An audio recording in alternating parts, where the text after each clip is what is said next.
Day 3 at the Australian Opens, Wallace and Sophie. Sophie, how was your day? Wallace, another brilliant day out here. I had so much fun. Saturday, moving day. Who doesn't have fun? Let's get right into it. How did the South Australians fare today? Another great day for our South Australians. Stephen Leaney, 6 over after the 3 rounds. Wade Ormsby, 1 under today, a total of 6 under. That's giving him a tied for 16th. But I mean, star of the tournament, Jack Buchanan, 7 under today. The lowest round of the day of that strong field. Just incredible. Insert applause. Yeah, I was lucky enough to go out and watch a lot of his round. I think it was 6 birdies. It was just incredible to see. His composure, though, Wallace, was what I was most proud of. After shooting 1 over yesterday, he would have been incredibly disappointed, but he didn't even look like he'd shot 1 over. He just stayed so composed, so in the moment. I don't think he even acknowledged the crowd once. It was really impressive to see. Soph, can you take us through his card? Well, he started with a birdie on the first hole, and it's actually what he said in his presser afterwards. It was a 20-foot held birdie putt, and he wasn't that happy with his putter. He actually spoke to us in round 1, and he said his putter was a little bit cold. So he thinks that's what kick-started, and he said, we're on here.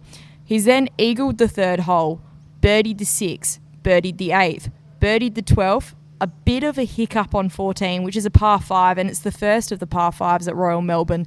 He had a bogey there. I heard it was a bit of a 3-putt, but do you know what? Didn't he not let it bother him? He then stood up to the par 3 16th, just an incredibly tough shot. Put it to, I want to say, 3 or 4 foot, held that for birdie, then went on to hit one of the best bunker shots I've ever seen on the 17th, birdie there, and just a very nice composed birdie on 18. It's a tucked pin behind some difficult bunkering there. Gave himself about an 8-footer. Just slid past the hole, but it was a beautiful stroke, a beautiful putt, and a beautiful end to his round. So 29 strokes on the front 9, 5 under the card on the front 9. Yep, 5 under the card on the front 9. How incredible is that? It's something of my dreams, really. Incredibly proud of him. And do you know what, Wallace? He was great enough to speak to us at the end of the round. We're here with Jack Buchanan, 7 under today. What was it? 6 birdies and an eagle. Just a couple of comments on that incredible round. Yeah, it was probably one of the best ball striking rounds I've had in a long time. So, yeah, it was really good. Pretty happy with that eagle early, which really sort of got me going, and then just held on perfectly since then. Yeah, talk us through that eagle. That looked incredible. That was on the 3rd hole. It's a par 4, so I'm sure our listeners are eager to hear about it. Yeah, to be honest, it wasn't anything special. Just a driver to 8 feet and then just rolled it in. So. Just a driver to 8 feet, nothing special. Well, it is moving day, and by gosh, did you move today, Butch. The other shot that I saw that was absolutely incredible, I reckon it was about a 40-metre bunker shot on 17. Talk us through that one as well. It had a bit of like Bryson DeChambeau-esque on that. Yeah, it wasn't the nicest leave in the world. Had to fly over another bunker, and when I hit it, I was a bit like, oh, get over, but it just got over perfectly and ended up pretty good. Butch, the other thing I noticed is there was a lot of Butch chants and a lot of Jack chants out there. There seemed to be a lot of SA spectators. How happy are you to see that the SA people are getting out and getting around you? And you showed up. You gave them the 7 under. Yeah, it's exciting. I think Adelaide and SA golf in general is getting a lot better, so it's cool to see more people out here. Butch, thank you so much for your time and best of luck tomorrow. No problem. Thank you for having me. So that's left Jack after the end of play sitting at tied 12th. That's 7 back from the lead. What is the leaderboard looking like, Wallace? We probably noticed that we've actually got a different background sound because we've moved out of the wind. 14 under is Rasmus Nygaard-Peterson. 12 under, Carlos Ortiz, Cam Smith and Siwoo Kim. At 11 under is Jose Louis Ballester. And also on 10, there are 3, Minwoo Lee, Adam Scott and Daniel Hillier. So let's turn our attention to the course. Caught up with Rory McIlroy at his press conference this afternoon. Yeah, I was lucky enough to have a listen to Rory's presser, and it was actually incredibly interesting. Rory, I think, carded a 2 under today. He's sitting at about 5 under. He's struggling on the front 9. Not a lot of birdies for him on the front 9. Actually, not a lot of birdies for the field on the front 9. They're really coming in that back 9 where there is 2 of the par 5s. But what he had to say was where he would play driver. Driver is obviously Rory's strong suit. learning Royal Melbourne where it is where you should be playing aggressive. For example, which I found interesting, on the 13th hole, which is actually the third of the Royal Melbourne West, it's a hole where you can just knock about a 5-iron to the corner, or you can take driver and go for the green. He's put himself in one of the worst positions for that pin, and he spoke about maybe the better play was actually taking it to that corner, having a full swing, having a wedge in, and maybe I could have generated some of the spin on this green.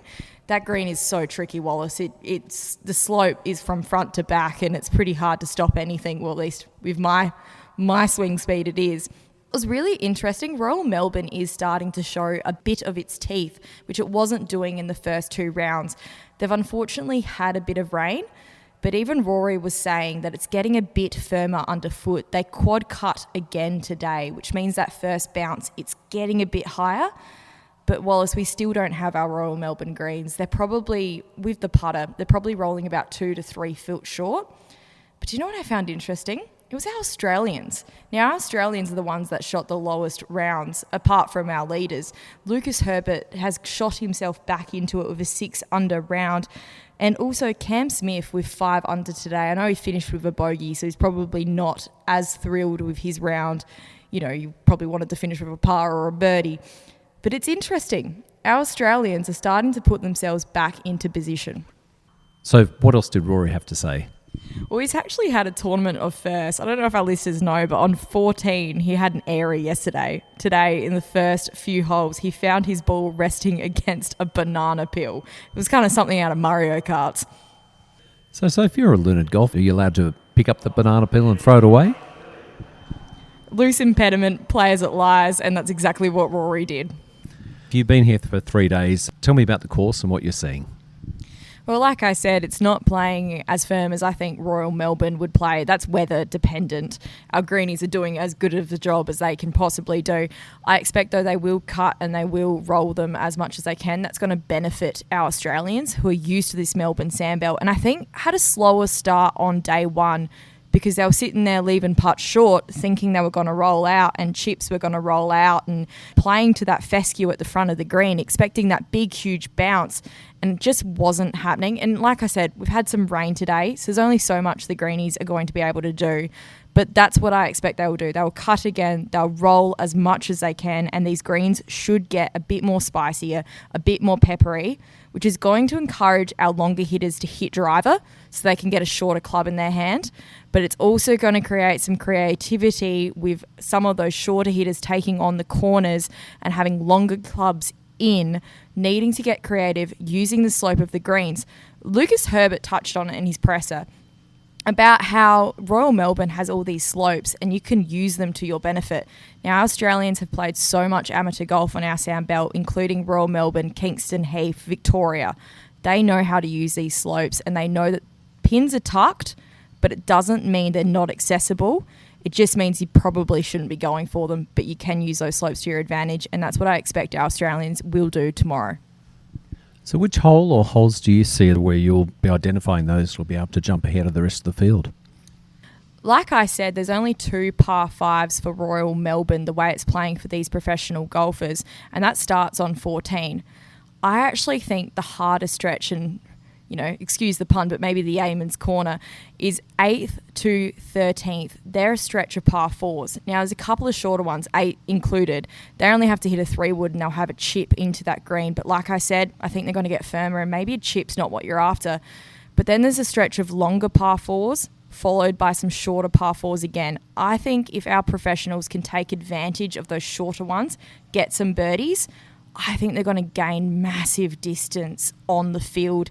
There hasn't been many birdies in those holes, and I think that's going to be the key for our leader. You're then leading into the 14th, which is an eagle opportunity. It should kickstart that last 5 holes, and that's where we're seeing all our birdies. That's where we're seeing all the movement in the field. Just have a look at Rory McIlroy's card. That's where all his birdies are coming from. And then I think that's what's going to happen. So if they can play that Eamon's corner properly and get some birdies, or even just some pars, they're going to gain on that field. And coming to the last 2 holes, 17 seems to be playing under par this week. Yeah, 17 is one of the easier holes. I've actually placed myself around that green because you're seeing players go for it. There's some tricky bunkering around that green. They're getting caught and they're only making par, but you're seeing some amazing birdies. I actually saw Cam Smith. He had a chip from the left-hand side. The pin was tucked right today and he almost holed it. And then Adam Scott had a putt from the behind the green and he actually lipped out a couple of yells from the crowd saying he should have taken the pin out. But I think he may have hit it just a little bit too firm. He had about a 4-footer coming back. Tough crowd. Did you catch up with anybody today? Yeah, I also caught up with Adrian Wickstein, which was great after Jack Buchanan's round. He actually coaches Jack Buchanan, and he had some great insights into how our South Australian players fared this tournament and how proud he is of those boys. Here with Adrian Wickstein, High Performance Director for Golf Australia. It's a much stronger field at the Australian Open than what we've seen in previous years. Yes, absolutely. Yeah, with the Masters spot up for grabs this week and 3 British Open spots, it's always an opportunity to have the best players come down. Royal Melbourne brings out the best of the players and also the scoring. 7 players from South Australia qualified for this event. It's pretty incredible. Yeah, it's a great field and it's good to see the South Australians up there competing this week. Bit of a mix of players that we have from South Australia. We had some with lots of experience like Stephen Leaney and Wade Ormsby, but we had some with not as much experience. What do you think they're going to take away from this event? Playing in front of big crowds, as we can hear in the background here, playing a world-class golf course where you need strategy, you need the ability to be able to hit the ball where you want it to go. You just can't get away with average performance around here. Now, we've seen a big change of conditions at Royal Melbourne. Thursday was obviously super gusty, super hot. How did our players prepare when they then had to come into Friday, and there was basically no wind? Yeah, definitely. That's preparation, and that's why they're world-class players. They've done this before, all different sorts of environments, and you just get used to having to adapt. It's an adaptable game, and the quicker you can do that, the better you can do that, the better you'll play. And from a coach's perspective, what is your day-to-day look like in a tournament week? It's different from player to player. Depends on what they're after.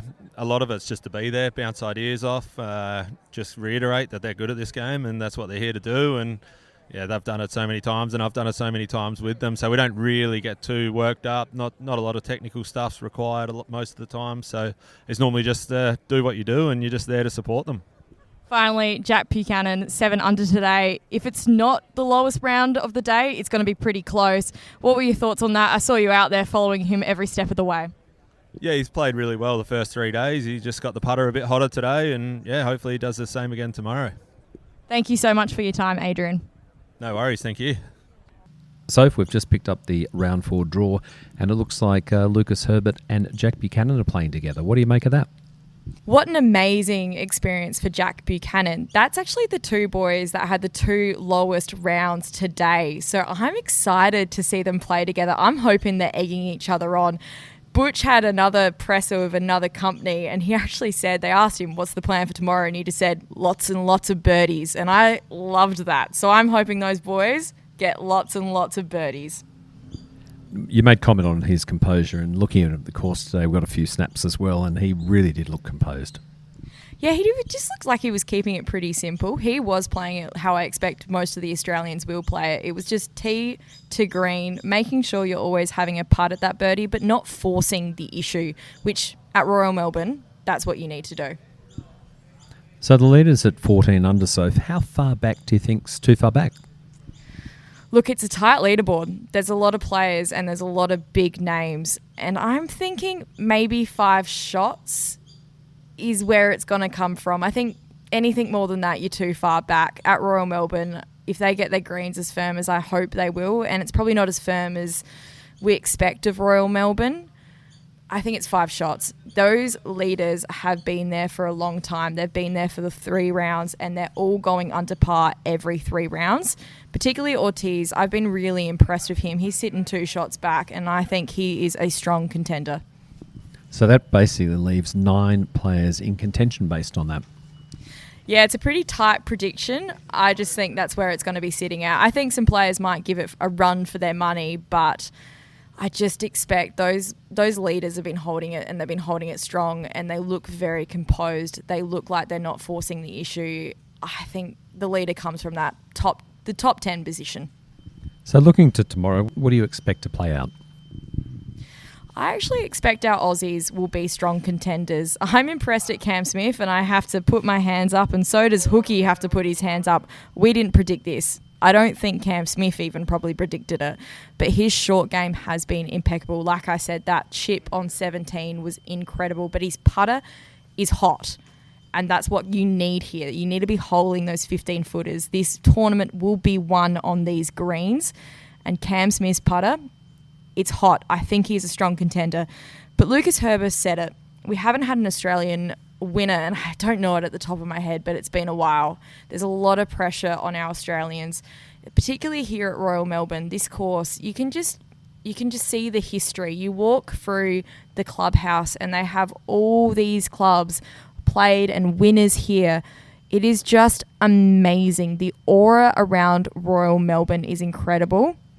And there's a lot of weight on these players' shoulders. I'm really hoping for an Aussie win. Adam Scott, Cam Smith, Min Woo Lee, they're playing incredible. I've got strong hopes for those three boys. Sounds good. And I think Cameron Smith, when he won the Open, he was putting incredibly well.